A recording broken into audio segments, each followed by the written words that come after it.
तो चलिए दोस्तों शुरू करते हैं तिरंगा की कॉमिक्स निशाना का दूसरा और अंतिम भाग। जेल की कोठरी का अंधेरे में मिलकर रह जाएगी उसकी बाकी की जिंदगी। तिरंगा नहीं जानता था कि जिस जिंदगी को तिरंगा जेल की सलाखों के पीछे पहुंचाना चाहता था उस पर मौत का साया मंडरा रहा था। जल्दी जल्दी जल्दी हाथ चलाओ। अगले 4 महीने 4 दिनों में मैं ये काम पूरा हुआ चाहता हूँ। 4 दिन की बात करने वाले अन्ना स्वामी को क्या मालूम था कि अब उसे 4 दिन भी नहीं जीना था। भौचक्का ही रह गया था तिरंगा यह सब देखकर। उफ, मेरे पहुंचने से पहले ही दुर्घटना ने अन्ना स्वामी को यमराज के पास पहुंचा दिया और चरितार्थ कर दी यह कहावत कि दूसरों के लिए खाई खोदने वाला एक दिन खुद उसी में गिरता है। अन्ना स्वामी इस मामले की आखिरी कड़ी था। ये वह खत्म तो यह मामला खत्म। तिरंगा के रूप में अभय जो सोच रहा था वैसा नहीं था और यह उसे जल्दी पता चल गया। जनशक्ति का यह जासूस 2 दिन से मेरे पीछे साए की तरह लगा हुआ है। यही बात साबित करती है कि अपने काम में पूरी तरह मुस्तैद है जनशक्ति। लेकिन उन्होंने इसे मेरे पीछे लगा क्यों रखा है? क्या कारण है इसका? मैं शर्मा अंकल के साथ रहता हूँ, उन्हीं की वजह से मेरी जासूसी की जा रही है, पर ऐसा क्यों? उन पर जो इल्जाम लगा था वह अन्ना स्वामी की मौत के साथ ही खत्म हो गया। जनशक्ति की इमारत के आक्रोश पर सुरक्षा चरक क्यों चमका? मुझे वहां पहुंचने के लिए तिरंगा बनना होगा, लेकिन पहले उस जासूस से अपना पीछा छुड़ाना बेहद जरूरी है। जूस जिसके लिए रास्ते पर पड़ा यह केले का छिलका काफी काम आएगा। अभय ने बड़ी सफाई से केले के छिलकों को पीछे की तरफ सरका दिया, जिसने दूसरे ही पल अपना कमाल दिखाया। उफ, धड़ाम से गिरा था उससे फिसल कर वह जासूस। अब जब तक ये संभलेगा ग्रीन लाइट पर आगे बढ़ती है बस मुझे इससे छुटकारा दिला देगी। इतनी तेजी और अप्रत्याशित ढंग से अभय ने वह सब किया कि जनशक्ति का जासूस देखते रहने के सिवा कुछ न कर सका। बेचारा। फिर अभय ने तिरंगा बनकर शेषन के सामने पहुंचने में ज्यादा देर नहीं लगाई। कहिए शेषन साहब, क्या बात है? पुल की जांच कमेटी का एक सदस्य तुमसे मिलना चाहता है। वह किसी विस्फोटक रहस्य के बारे में जानता है जिसे वह तुम्हारे सिवा किसी को भी नहीं बताना चाहता। कहां और कब मिलेगा वह मुझे? ठीक 1 घंटे बाद पुराने किले के दक्षिण छोर पर। मैं यहां हूं तिरंगा, इधर ही चले आओ। आवाज के पीछे चला तिरंगा। आवाज पर ही रुका। बस तिरंगा, रुक जाओ।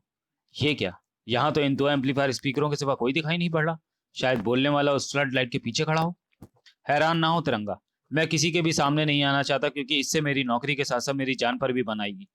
क्योंकि मैं तुम्हें बताना चाहता हूं कि पुल की जो रिपोर्ट हमारी कमेटी ने पेश की थी वह झूठी थी। असल में हमें वहां कोई बम नहीं मिला।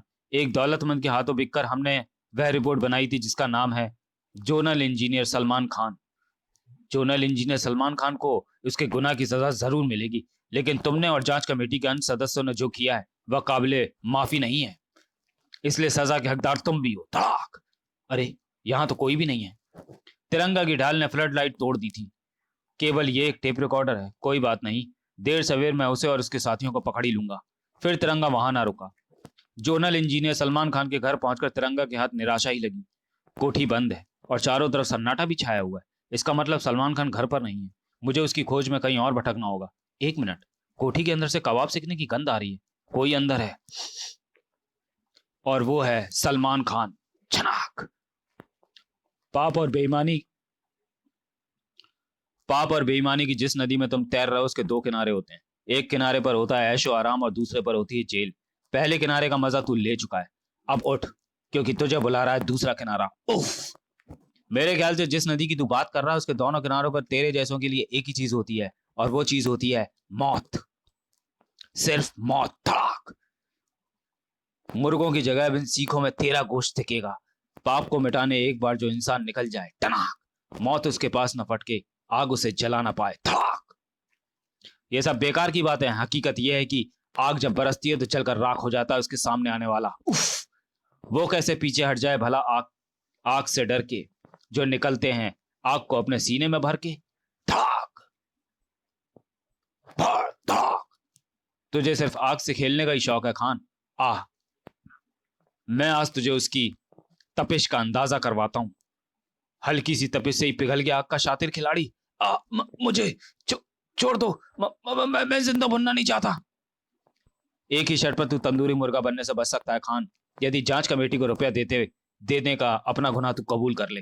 मैं कबूल करता हूं कि जांच कमेटी को वह रुपया मैंने दिया, लेकिन असली गुनाहगार मैं नहीं, ठेकेदार रमाकांत शर्मा है। खान के मुंह से निकला वह नाम परमाणु बम के धमाके से भी बड़ा धमाका बनकर टकराया तिरंगा के मस्तिष्क से। शर्मा अंकल, ये नहीं हो सकता। दोस्तों, तिरंगा की तरह आपके मस्तिष्क में भी रोमांच का गुब्बार उठ रहा होगा। उसकी तरह आप भी ये जानने के लिए बेताब होंगे कि कौन है असली अपराधी। अगर ऐसा है तो इंतजार कीजिए आगामी अंक का, जिसमें तिरंगा के साथ साथ आप भी जान जाएंगे कि कौन है असली देशद्रोही। तो चलिए दोस्तों, वीडियो को यहीं समाप्त करते हैं और मिलते हैं तिरंगा की अगली कॉमिक्स देशद्रोही में। तब तक के लिए धन्यवाद।